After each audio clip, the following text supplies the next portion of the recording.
Hello. Earlier this week, Tom Lehrer died. Tom Lehrer, who kept a lot of us really well entertained in the 60s with his satirical songs.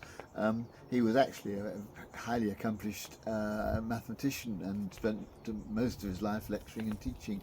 But in the 60s, when he was younger, he used to perform these songs, which took the mickey out of many of the institutions of America at the time. And in the introduction to one of his songs, he said something which struck me as being struck me just recently as being very relevant to today, prophetic, you might say.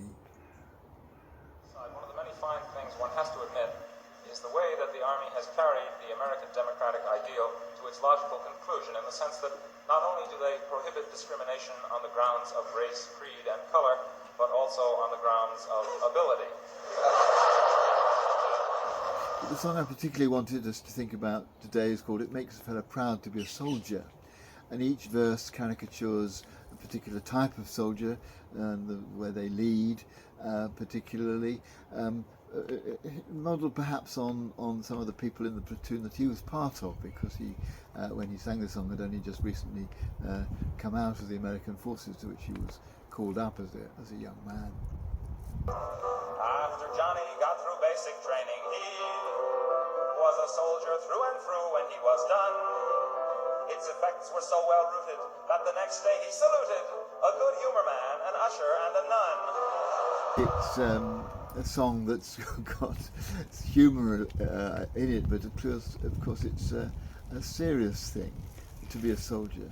And today I just thought it was just worth thinking about those who serve in the armed forces, particularly where there is real warfare in people in the Israeli armed forces, or in the Ukraine or Russian armed forces, and in other parts of the world, particularly those who join up very young, perhaps, who will be influenced by this experience for the whole of their lives.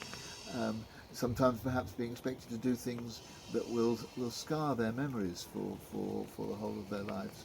Soldiers who perhaps have to do things that they do not believe that they should do.